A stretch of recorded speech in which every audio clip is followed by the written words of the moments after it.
He has authored or co-authored 13 books and more than 130 peer-reviewed journal articles. In 2015, Dr. O'Reilly was awarded the Career Achievement Award by the American Marketing Association's Sport Marketing Special Interest Group.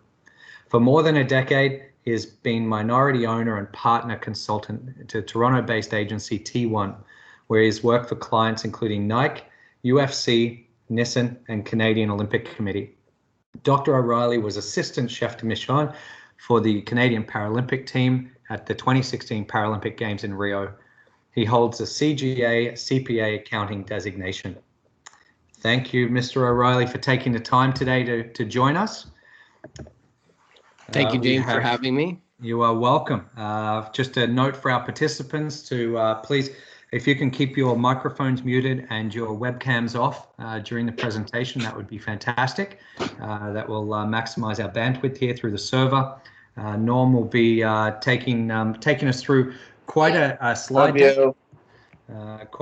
deck, and we'll move into that immediately. So, Norm, we have started recording the session. So, without further ado, I'd like to pass it over to you. Thank you again. Can you see my screen, James? Is it there? Yes, I can. I can see it as your standard PowerPoint screen, not as in presentation mode.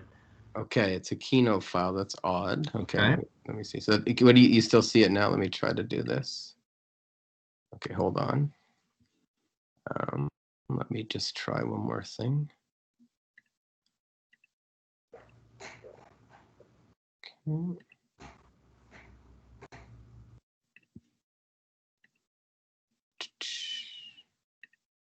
If that's all it works. Maybe I'll try the.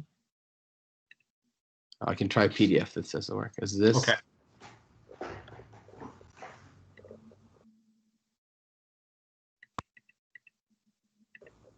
Okay.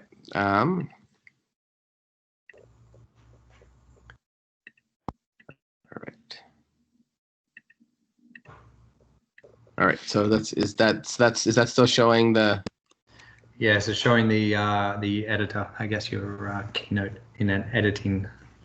Let me screen. Let's try the PDF then. Sorry about this, everybody. No problem. No problem. I think folks are getting used to the technical difficulties that we experience through the virtual programming these days. All right, let me open the PDF. Okay, so maybe if I. All right. I'm going to try so here's the PDF.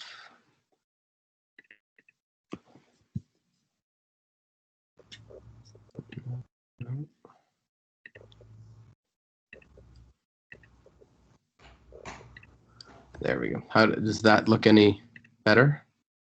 That's better. We have a full screen. We still have your toolbar at the top, but we can see the slides. Let me try that. Now, how about now? Does that get rid of the toolbar? Not yet. Okay, it is for me, but I guess we'll just get going. So hopefully people don't mind that, but something's odd. Okay, anyway, so thanks everyone for joining.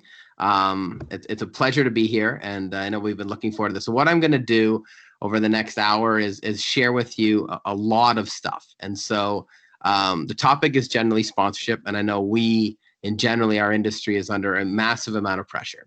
So I'm going to present results from a whole bunch of things, add in some of my thoughts and stuff. And so there's really 3 different things that I've been fortunate to be a part of. The first, and I'm going to set the stage with the Canadian Sponsorship Landscape Study, our 13th edition. Now, this is pre-COVID results. So that's pre-COVID. Then we're going to get into the Sponsorship X surveys. And some of you might have seen these. We did 3 rounds of these in April, May, and June, and are actually ramping up for round 4. And just to see what has happened due to COVID to sponsorship.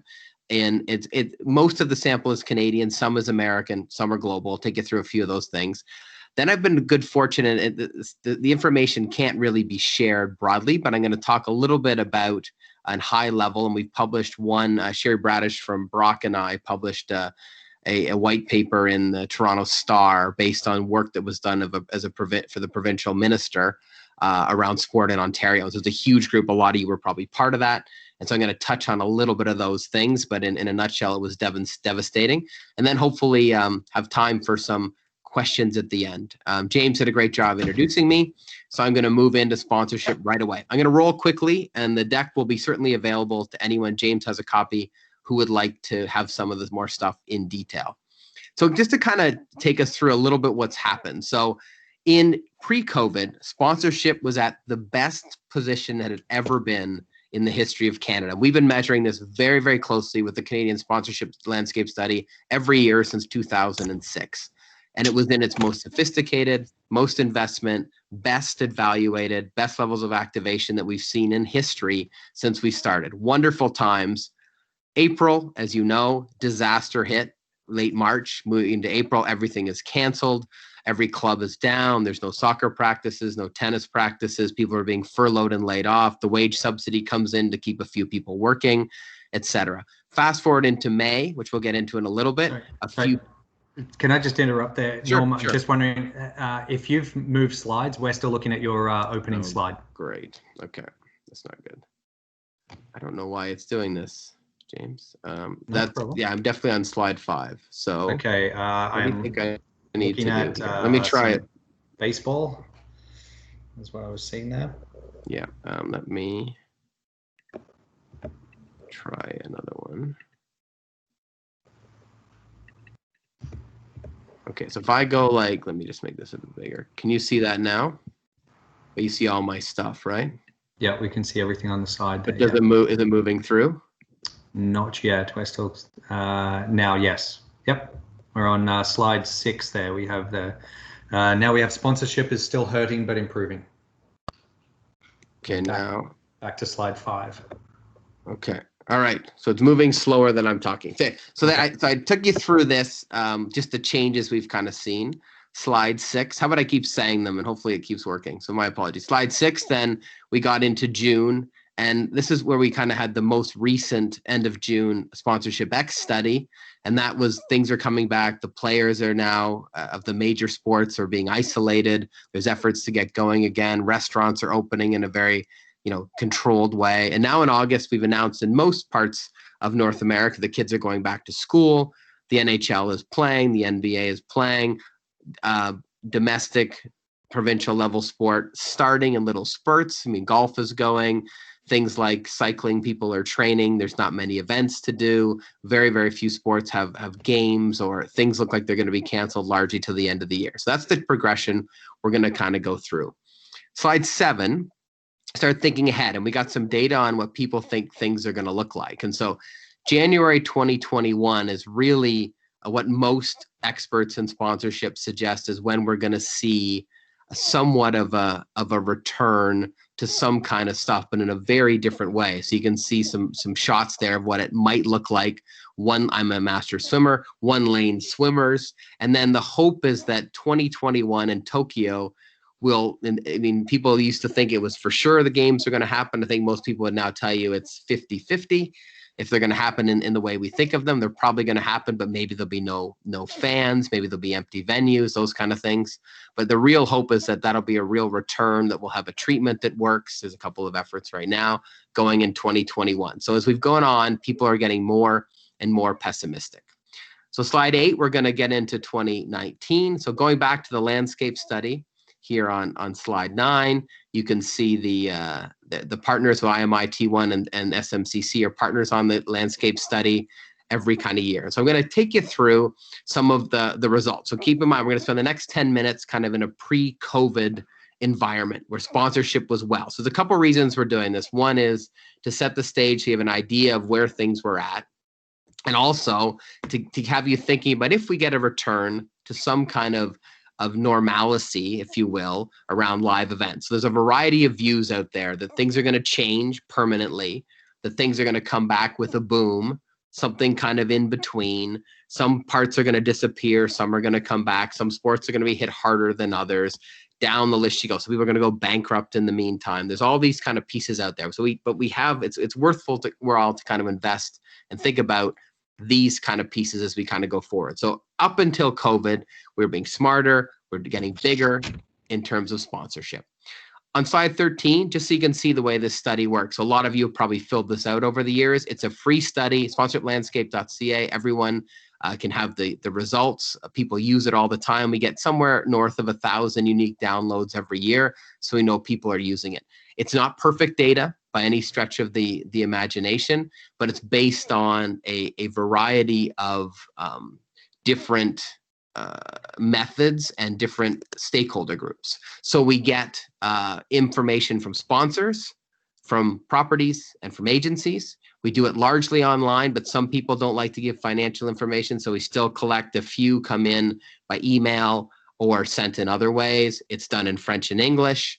It's based on attribution. So a lot of the data you'll see, well, we do activation a little bit differently, or one of our partners does this. Yes, we really rely on the respondent to tell us how they feel. There's a mix of longitudinal questions that are the same every year. And then each year we do some deep dives. And the last time we did it, there was a deep dive specifically into not-for-profit organizations like PSOs. That's very helpful, that I will take us through today.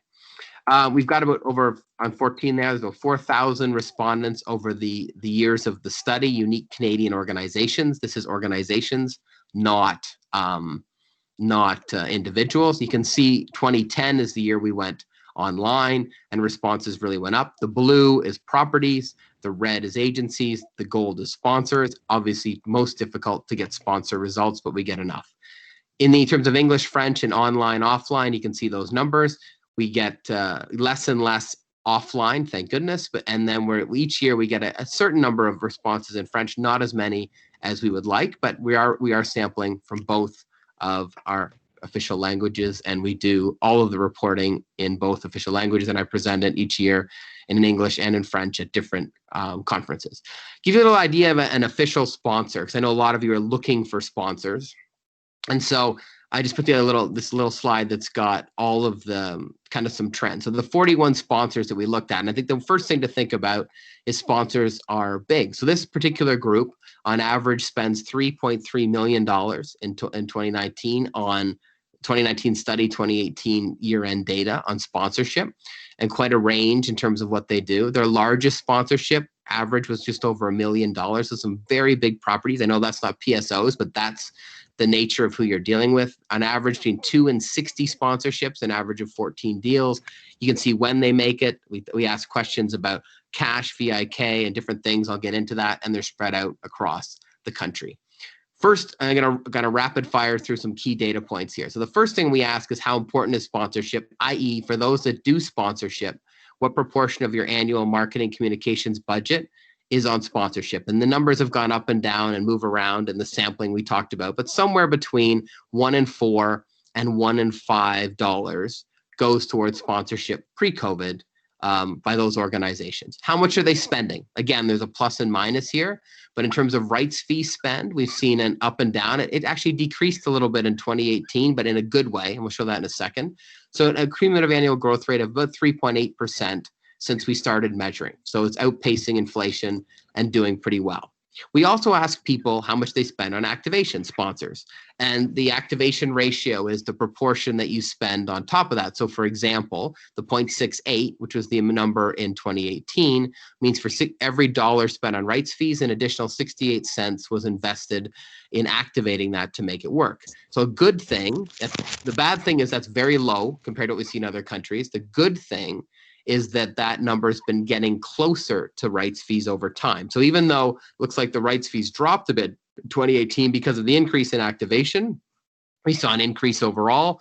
And it was the first time we saw more than $3 billion, that should be 2018, $3 billion spent in sponsorship in Canada.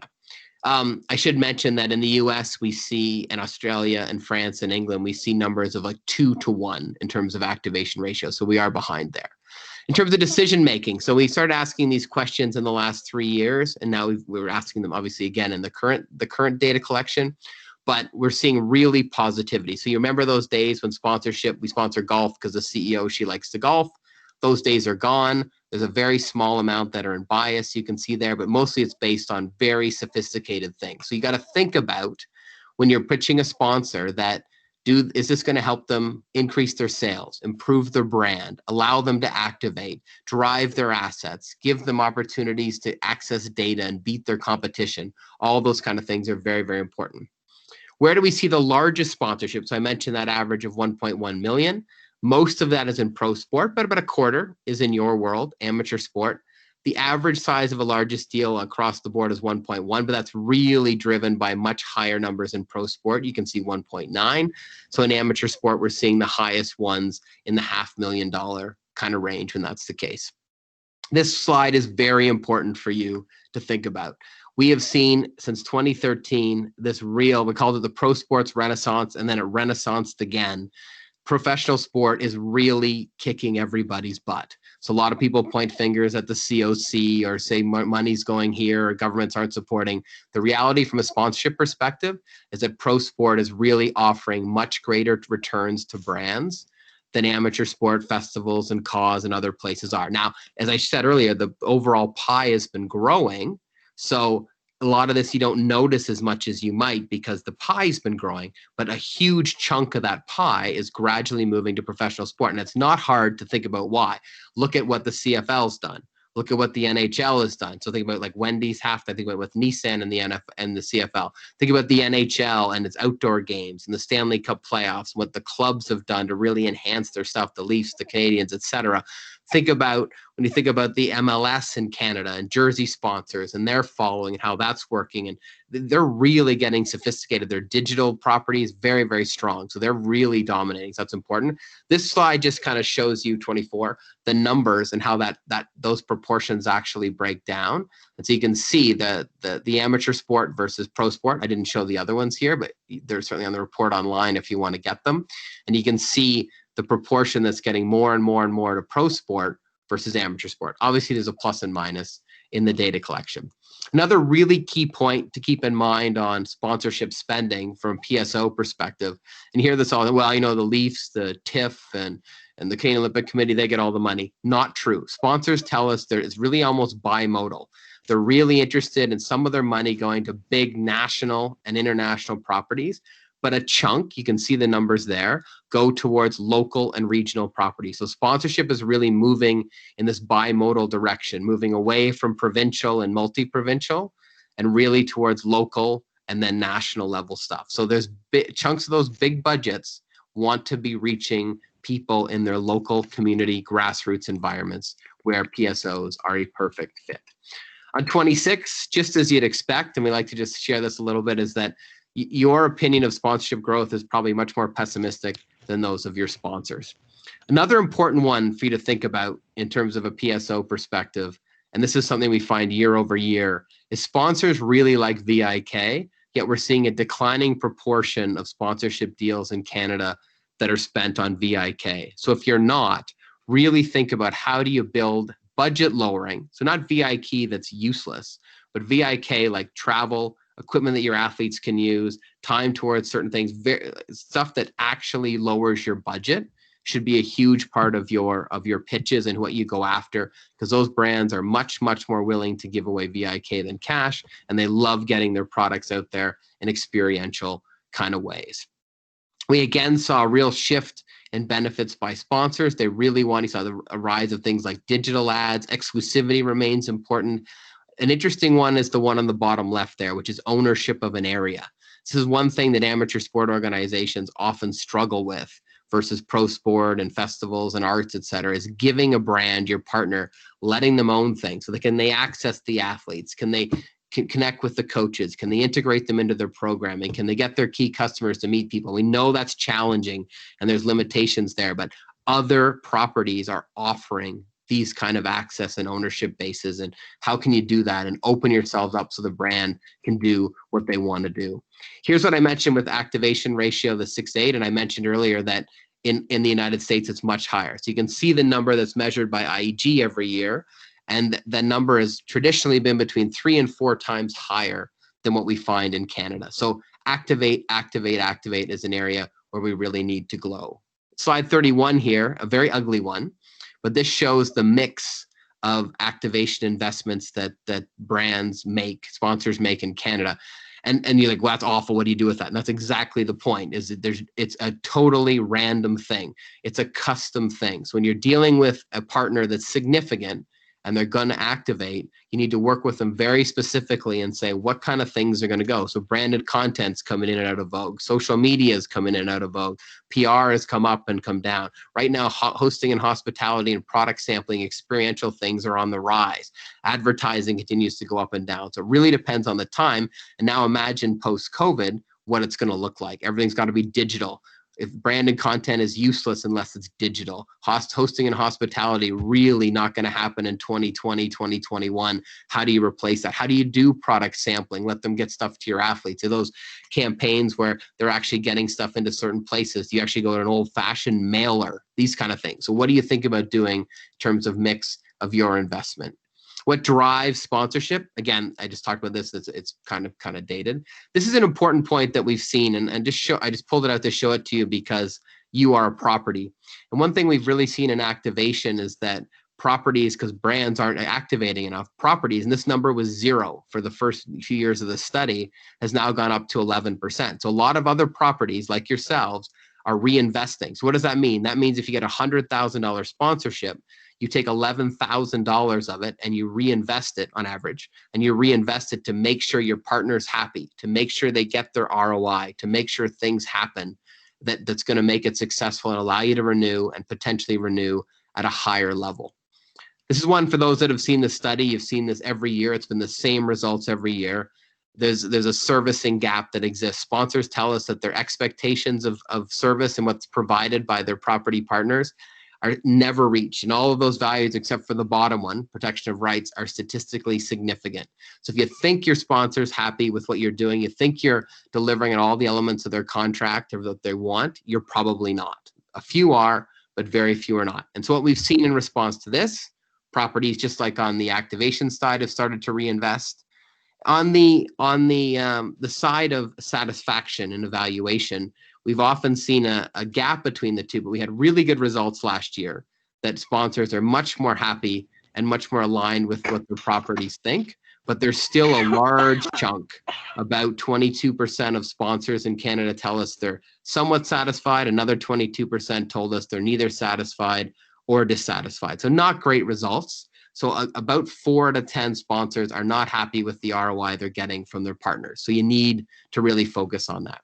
Evaluation investment, this is kind of an up and down and really depends on the type of evaluations you're going to do. We can go online and stuff now to make it a lot easier. What's important there is the pre-evaluation at the bottom. So very, very few properties are being evaluated well. So pre-evaluation means you've thought up front, you've done a benchmark, you've thought about a method, you've collected some data, and you've responded to the objectives that the sponsor had.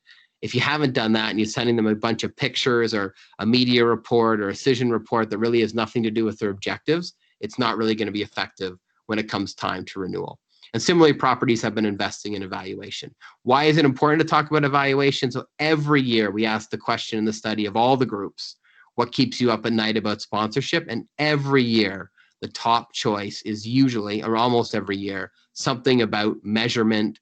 Is this ROI, delivering ROI? Am I spending my money appropriately? Are my sponsors getting what they want? Really, really, really powerful to try to figure that out. What's happening? Well, last year we asked a specific question to agencies, figuring they had a really good view on what their clients were doing. Really positive stuff. So when evaluation does happen, people seem to be doing it well. Custom methods, independent research, validated research, social media metrics, really good stuff, but it's just not happening enough. All right, so that gave you a very quick little look at where sponsorship was before. Very exciting, lots to learn from. Potentially we'll go back there. Let's hope, but we'll see. So important takeaways from PSOs from the deep dive that we did. And so I wanted to highlight this. So we did a deep dive last year into not-for-profit organizations in Canada.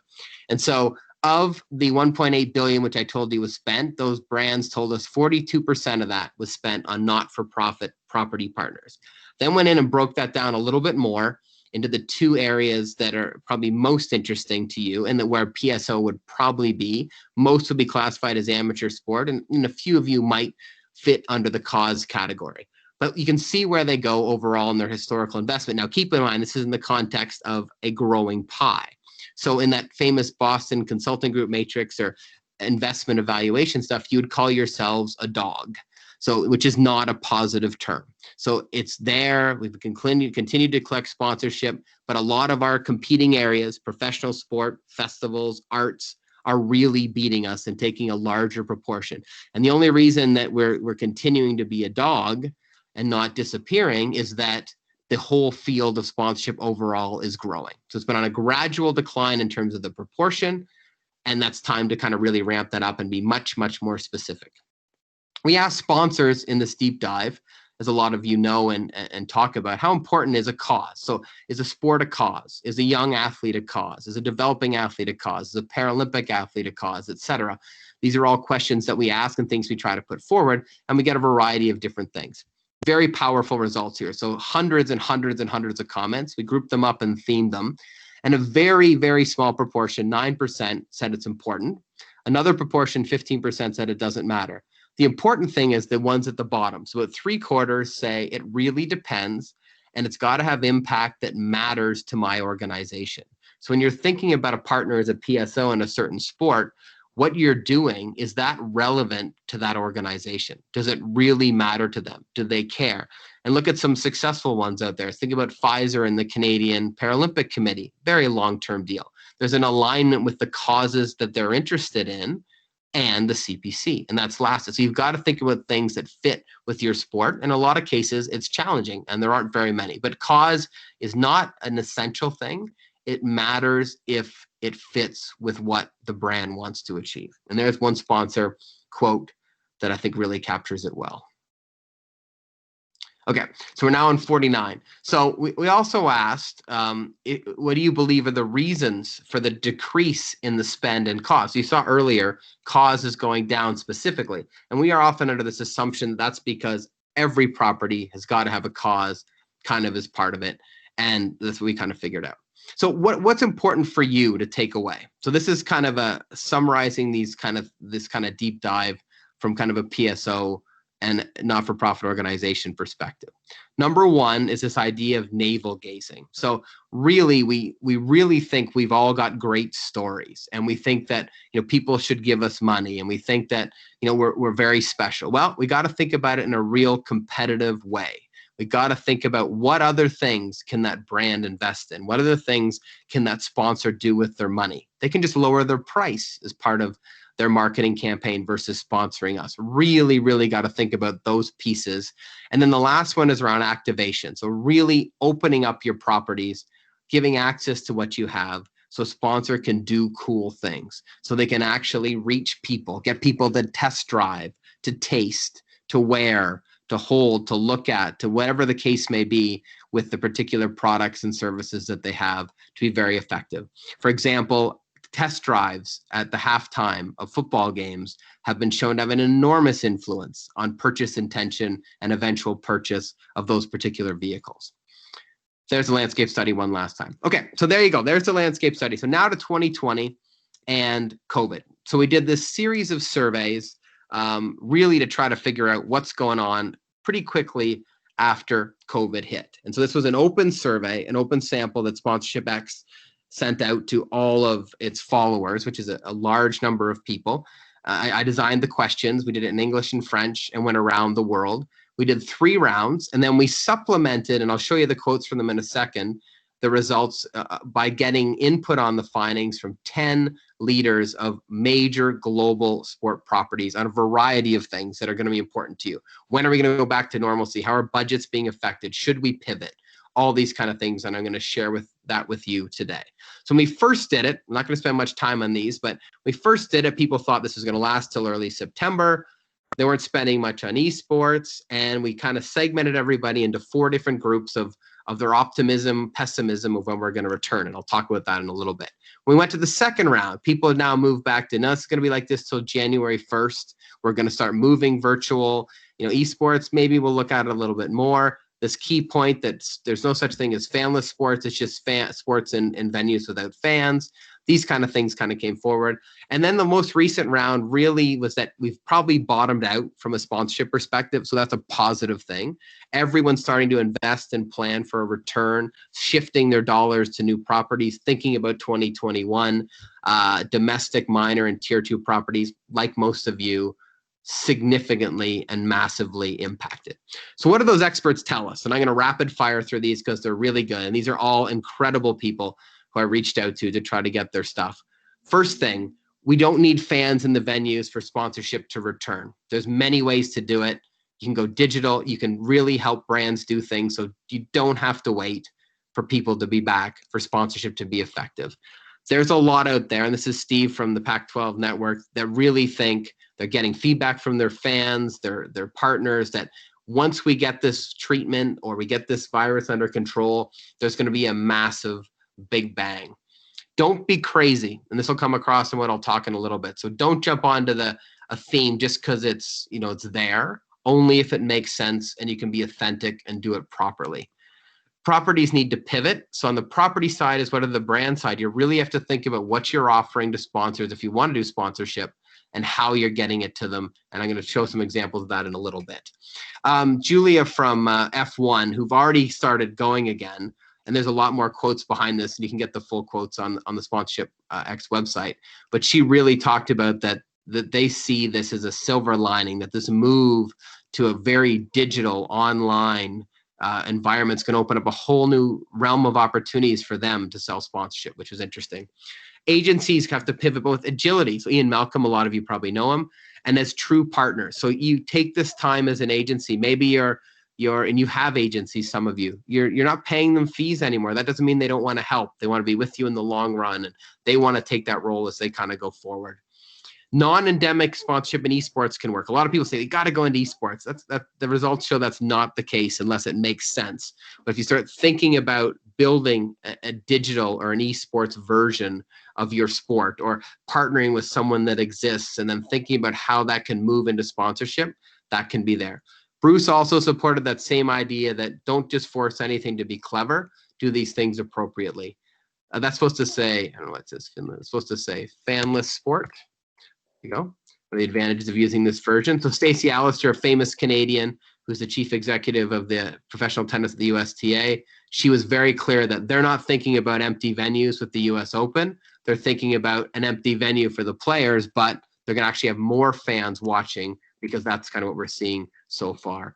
One interesting thing that came from Bob Boland, who's at Penn State, was that an interesting thing we're probably underestimating is that some of the highest, as you know, the highest revenue return items in sport, luxury boxes, club seats at high-end venues like Toronto and New York and Montreal and Vancouver, are cut immediately, and they're gone for the foreseeable future. What's the impact they're going to be on sponsorship and VIPs? An interesting point. From Jackie Ryan at the COC, we got all that. She talked about her example of We Are All Number Team Canada, how they worked together with their athletes around the canceling of the games. They were a leader in that stuff, putting athlete health first, but really trying to partner with all of their sponsors and doing that thing effectively. And most accounts say they did a wonderful, wonderful job. Okay, so it gives you an idea of some of those expert inputs. The idea of pivoting. Well, what is pivoting? Pivoting is you change your value, your product, your customers. A pivot is a strong word. So do you pivot or not is a big question. And we've seen really interesting examples from some fields. So alcohol brands moving into hand sanitizer, what grocery stores have done, and restaurants offering meal kits and take home. There's a lot of interesting ideas kind of out there of pivots that have kind of worked. Not much what we can do. So what do we do as us? So we ask people, what should you do as a smaller property like you to move forward? Well, one of the things is it's not a bad thing to wait, to plan, to focus, to think about 2021. If it's appropriate for you, 31% say go virtual. Move your big events to a virtual environment. Try to find a way to create things that a sponsor could still be interested in if it makes sense to you. And then the last one was, if you have those abilities or those interests, can you move to fit with goodwill? So does it make sense for you to support frontline workers? Or can you do something that's going to help medical professionals? Can you align with Black Lives Matters? Can you do something positive there? And then the last one, which only a few said, but clearly this would be properties that had some money. Do you make some major investment? Do you invest in esports? Do you invest in new digital technologies? Do you invest in a digital version of your sport? Hard to do, but if you have the resources, that was an interesting thing that the professionals told us to do. So clearly the most important thing is to use this downtime to plan and be ready and to think about sponsorship in the future. So a few trends we've seen out there, these fanless venues, which has led to really high viewers in most sports, Bundesliga, the NBA, etc. NASCAR came in with a bang, but then kind of tailed off. UFC's had really good numbers. Some of the golfers and players have done some cool, unique, made for streaming things that have done really well for them and their following and then for their sponsors. Some entrepreneurs have done neat stuff. And so here's an example that was just published recently, and I think it was in Strategy Magazine, and a coffee shop immediately moved online, partnered with Shopify, started very slow, but now half their sales come from Shopify purchases. So there's things you can do, and maybe those become places for partners. So it's tough, it's challenging, customers are changing, but there are definitely opportunities. What are the priorities of sponsors during COVID? This is really interesting. And so this comes from the most recent version. Mental health has now become a sponsorship opportunity. So if you think about it, if you have an association with the Special Olympics, if you have that all of a sudden has become a very, very powerful association that brands are interested in. Food insecurity, social impacts of isolation and mental health. So one of the big things that the NHL and the pro sports are talking about is, hey, we're giving something people can watch to make them feel happy, as mental health and depression and physical health levels are really on decline. People worried about money, etc. So those were kind of the dominant ones. Esports, I mentioned this before, and I'm going to go through it quickly, but we were quite surprised in the initial one that people said, hey, we're not going to move to esports. Most said they had no plans. And it kind of makes sense when you think about it. People tell us that they want their pro sports. But for those that do, there's real interest. So some have really pivoted brands and properties, if it makes sense for you, into that world. It has not been stopped. It hasn't grown as much as people thought, but it's grown slightly in the COVID times where every other part of sport has been devastated, as you all know. There's a number of things people told us, like we're going to do it. There's things we can do. There's some neat applications, building music concerts or different brand promotions into major games. Fortnite's done that. League of Legends has done that. There's some cool things. What about properties like a PSO? So small ones. Here's the advice specific from professionals for you. 40% of respondents over the 3 ones said, hey, just stay steady and plan. This is going to be a while. It's going to be tough. Keep your current sponsors happy, work with them to find new ways to do things, try to honor your contracts, be creative, really, really steady and plan. Some suggest, hey, it's going to be really, really a disaster. So maybe just hold back, save your resources, furlong people, put them on the wage subsidies, get them on unemployment, just save, wait until we have a chance to go back. And then 38% advised invest in digital. So again, this has got to make sense for you, but just like we heard in the other question, move to a very digital environment and a digital approach. Sport venues without fans. So as Stacey Allister told us clearly, this is not fanless, but it's sportless, sport venues without fans. As you'd expect, all 3 groups, sponsors, properties, agencies, told us profoundly that yes, sponsorship revenues will go down when the venues are closed. I think we all know that. It's pretty intuitive, but they balanced that out. All right, so we're on slide 100. Hopefully they're still moving. Normalcy. So this is a big thing that we're all desperate to know. Sadly, nobody knows the answer. So here's the 3 rounds of the study. So round 1, you can see people talked about a return in September, then January, and then the most recent one down at the bottom there, you can see that people are thinking early 21, but then there's a group that's pushed way out into the end of that year. And so we looked at these groups very specifically. So there's 4 segments, a lot of analysis to theme them up, and they shifted over time. But there's still this group out there of optimists who think there's going to be something right tomorrow. We're going to figure this out. It's going to disappear. Of course, they've shifted from about a quarter of Canadians and Americans who respond to this to about 1%. There's also this group we called the relaunchers. We're very big on the return of the NFL in the fall, the NHL in the fall, kids going back to school in the fall, that September deadline. They've also declined a lot. The realists, who are the group that are much more of the mind that there's got to be a treatment, there's got to be a cure. They've really grown from 12 to 28%. And then the pessimists, those are like, holy cow, we're in for the long haul, now represent about 2/3 of the sponsorship people that responded. Remember, these are sponsorship professionals to the study. So people are very realistic and very pessimistic. What's happening to sponsorship budgets? Not a surprise again. So the number at the top is the June number. The ones below it are the May and the April number. So we haven't seen a big shift since in spending and activation and rights fees. So there's rights fees, there's activations since the first one, but they've continued to go down. But the interesting one is you look on the left, so sponsors is actually the least. So properties have a much more negative view and agencies of what's going to happen than sponsors are. That could be a function of committed contracts, things they still want to do, but those kind of pieces are there. So people are definitely spending less. Into some of the specific opportunities, we talked about that idea of mental health, but we also asked people to give us real specific things of what they wanted to do and see. And so we saw a real theme around sanitizer stations and touchless activation. So can you do that with your events and your sport? If you can run something, can you be hyper safe? Right now, a list just came out of my world, the university world, of the top 10 universities and how they're dealing with COVID. And so some wonderful stories of schools that are putting in really deep social distancing, mostly in the US where they're going back, practices and really limiting things and done in a very positive way. Sponsors are interested in that.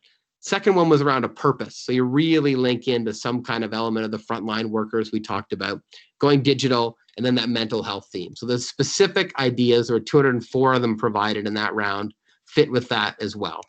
Some sponsors have done brilliant jobs, and this is backed up by a number of other studies, but we also found this too. Nike, as you probably followed, really wonderful transitions, and also around the Black Lives Matters, doing great stuff for the cause, done authentically, also helping their branding. At least they're losing money, but to stem the tide and at least continue to look good when people start spending again. And there's other examples as well. The COC got some accreditation, some accolades in Canada. What about recommendations on when to return, what to do, how to focus on a return to normalcy? Well, five things, kind of came out to properties to really think about. One is take the rest of this year to plan for 2021, like a lot of you have done. Cancel the year, reduce as much as you can. You're going to have to, coaches want to go back, people want to go back, things want to start. But from a sponsorship perspective, it's going to be a real battle. And when nobody knows things are going to happen, at least get into 2021. Focus on providing value to sponsors. And if you're not right now, here's a time to build some new assets. Consider how to redo your provincial championships. How can you get it in a way that people will follow it in a digital format or have streaming around it?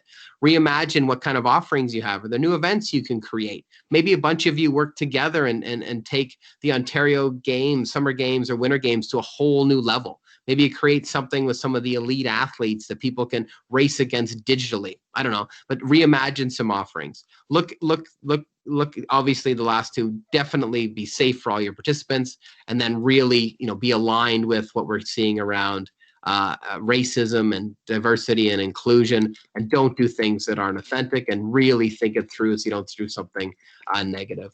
A couple of PSO specific ideas.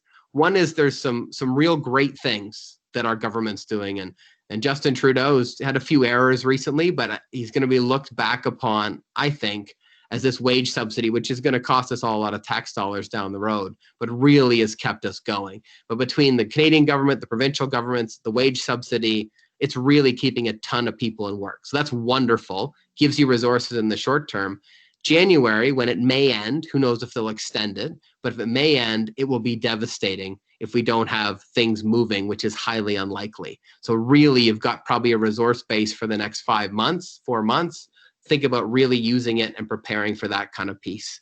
There's real risk, and this comes from some of the stuff we put in the Toronto Star and the reports that went to the provincial minister. There's just devastating. So there's this, the Leafs are playing, and the NHL is only losing a bit. Well, that's irrelevant to the rest of us, right? We're just completely wiped out, and we're trying to make those things. And what are the long-term physical and mental implications to kids and youth and people and health and suicide rates. These things are very, very scary.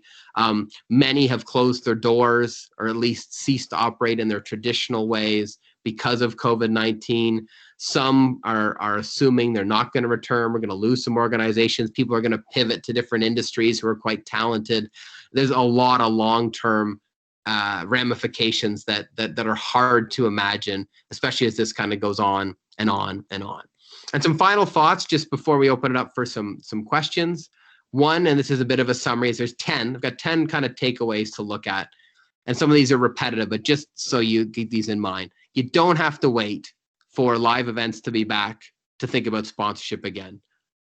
Many, many good things are happening in sponsorship. Brands are starting to think about it. They're planning for the future, just like you. They've got time in their hands and some slack resources, and they're trying to think about how to get back, how to pivot, how to be more digital. What's the world going to like afterwards? Help them with that. Create properties that will allow them to do that. There's nothing wrong. If you say, that's way out of our scope, we're not there, absolutely. Then go the other way. Plan, save, survive.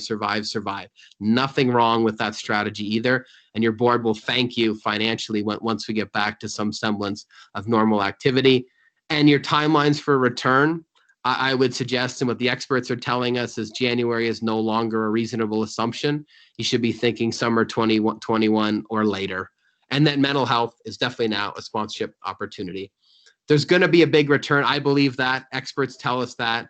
But there's got to be a treatment or a full containment of the virus. And that's going to be a huge positivity. So be ready for that. People are going to want to get their kids out of the house. People are going to want to go to events. People are going to have built up travel funds, all these kind of things. So really be ready for that. The family sports we talked about, you don't need to have people sitting in a seat to be a fan of your sport. Find better ways to do it. Look like at universities, we've pivoted and our classes are carrying on with new technologies and we're learning that they're almost as good. Reinvent your KPIs based on your brand. Don't think about bums and seats and eyeballs and stuff. Think about your brand and what's going to prepare you for that return. Only pivot if it's authentic. And if you think about new things, virtual, digital, and esports, only go into them if it makes sense for you, if you have the resources to do it. Don't just do it because it's considered clever or cool or it's now with the times. If it's not, you'll just waste your money. So go back to that. There's nothing wrong with saving and going forward. So with that, James, I will end the presentation. I apologize we didn't have full screen, but hopefully that worked okay. Thank you very much, Norm. Wow, a lot to digest. I hope that the participants feel the same way about that. So at this time, we do have some additional time. Norm, I didn't know if you'd make it with 118 slides there when I saw it, so well done. If anybody has any questions, please use the chat box. Let us know. You can either write the question into the chat box or you can just identify that you would like to ask a question, and then we'll indicate that you're able to open your mic and ask that directly of Norm. Norm, that was as people consider some questions. There was some really great nuggets in there. I think that PSOs are able to draw on to reframe their business strategy as they move forwards. Yeah, thanks, James. And I would point out, I mean, I know there's a lot, and so if they can all reach out to you, I know it's a giant file is one of the problems, but if people want it, there's no problem, and then they can follow up with an email and say on this question, on this one. As you gathered, there is piles of research that we've done behind all of this. Like there's thousands of responses to the Canadian Sponsorship Landscape Study. Reminder, if you haven't responded to it this year, please do. There are hundreds of responses to the Sponsorship X study. And then there's a ton of work we did, which we can't formally share, but a lot of knowledge out there that the PSO subcommittees did for the minister. So we have a lot of knowledge that it's really important to get out there to people. And it's not doomsday, right? There's a lot of nuggets in there and you got to make some strategic choices. And some of you are big, some of you are small, and all in between. And you want to consider all that and be very, very smart. But there's no question that planning, preparing, building new assets, realizing the world's going to change from a sponsorship perspective are all important things you can do in the next few months. Fantastic advice. Thank you very much. I will just give it a few seconds here to see if we have any questions flowing in for you. That's a bad sign if you don't even get a question, isn't it? Oh, here we go. We do have one. Norm, are you able to see your the chat box there on the right? I am not. I see myself. Okay. If you could read them too. Okay. So the question is, should you feel obligation to your PSO to try to create enough make good value to retain sponsor contracts? Yeah, so great question. And so I think this would draw on a bunch of the things that we talked about. So first, I think you would look at each of your contracts that you have. I know some of you have a lot, some of you have a few with a partner, and really do it custom by custom and drawing on those things we talked about and say, is there an opportunity to do something right now that can help them still achieve their objectives during COVID? Some industries are booming, right? If you're making hand sanitizer, you're booming, right? If you've got delivery takeout, you're booming. McDonald's is crazy busy. You can't go buy one without people lined up down the street.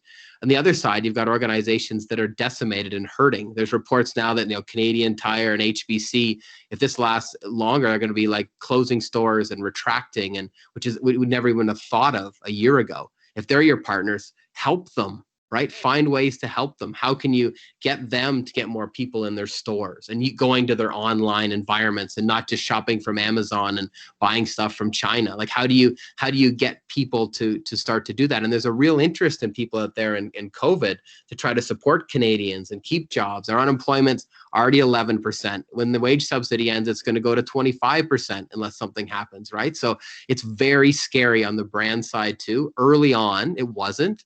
Now it is. And so those organizations that are in those worlds that are not benefiting from COVID, that are hit from COVID, and it's not hard to figure out who those are, have a meeting, help them out. What can we do?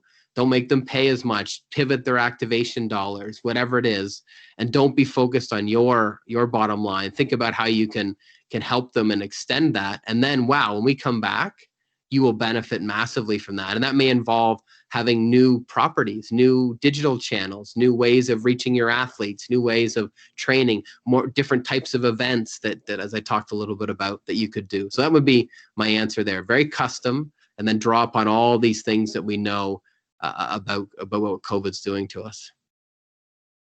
Brilliant. Thank you. Just as a note, that question was from Devon Gray. So thank you for that response. I hope they're satisfied. So again, I'll give it a minute for people to digest and consider any further questions.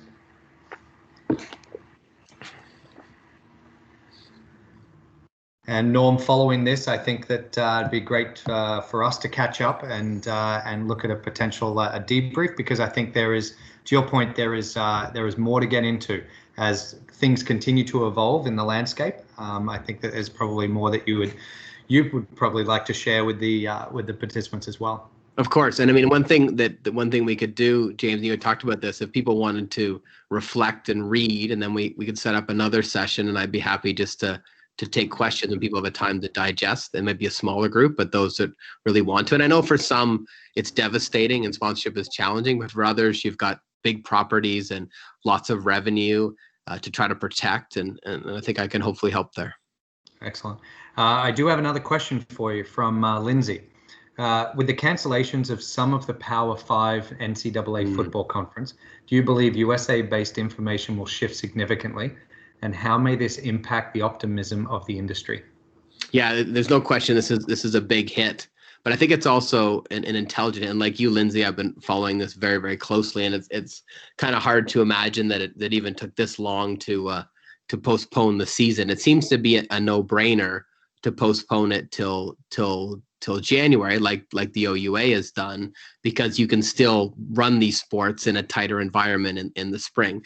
What's really scary for the NCAA is if they have to extend that beyond, particularly Division I, beyond the spring, and there's another year of a canceled March Madness and another year of women's Final Four and no football. You're talking about billions of dollars that the universities will have to figure out and absorb.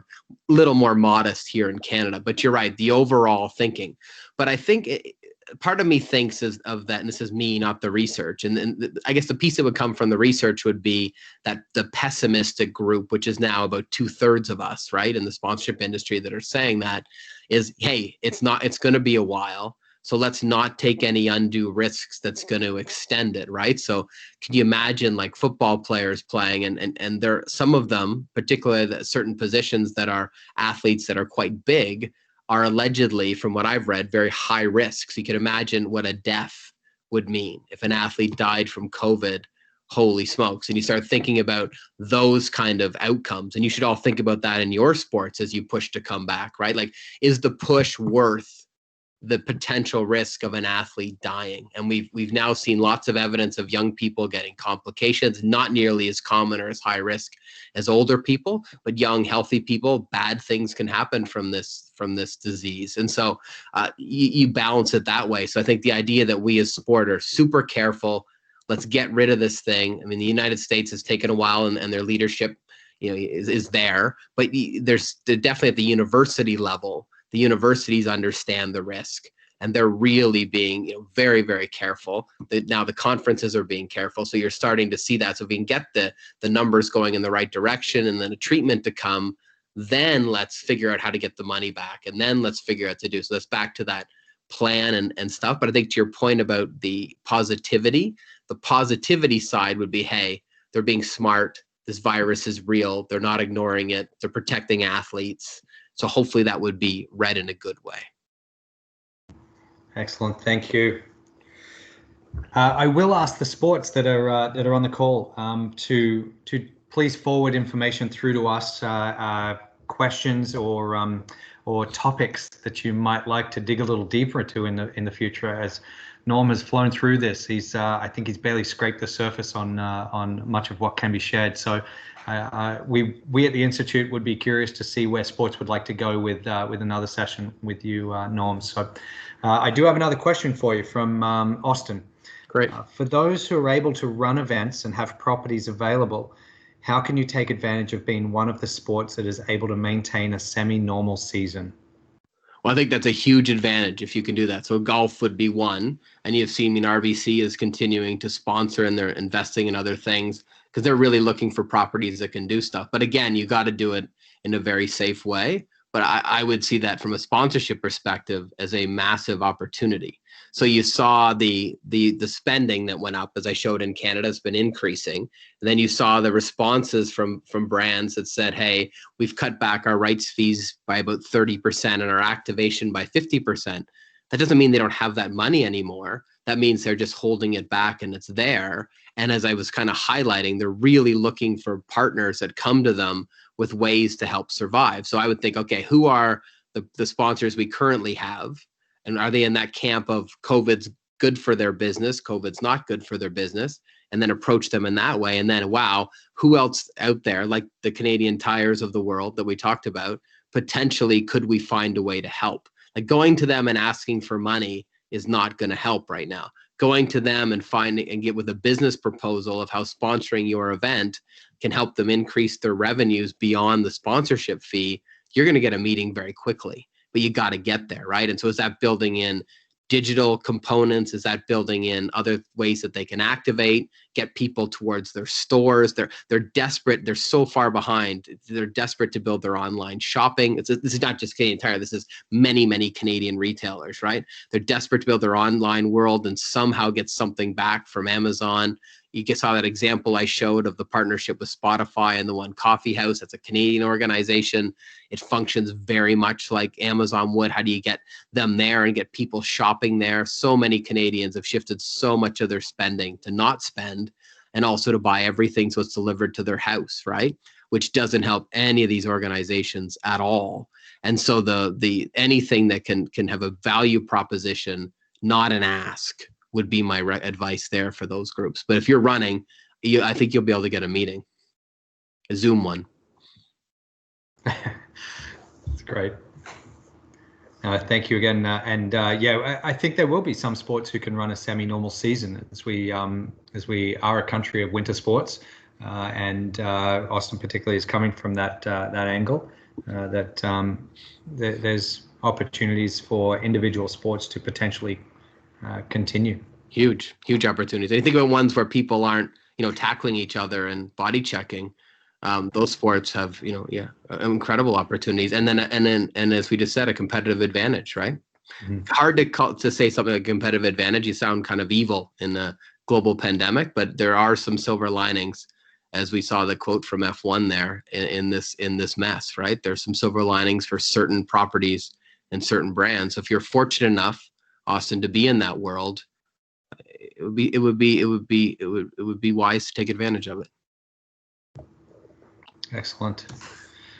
Well, thank you. I know we've just reached the top of the hour, but I don't want to cut the session off if there are more questions. So we'll just give it another minute to see if any other questions come through. And again, we will make available the slide deck, the recording, and then Norm has offered to create or potentially create another situation where we can dig into his brain a little bit more and the information that is housed up there. Absolutely. So just a note, I know that you can't see your chat there, Norm, but just a thank you coming through to you for the session today. Great, thank you. That is from Corey Lons. Great. Okay, well, I hope it was, if that's going to be it, James. I hope it was useful for everyone. I know it's a lot of information, and we wanted to tell that. I kind of wanted to tell that whole story, just so you could see where we were, where we hopefully get back to. So there's a lot of issues that are facing PSO, amateur sport-like organizations, irrespective of COVID. And then COVID has brought a series of additional challenges, but also some additional opportunities.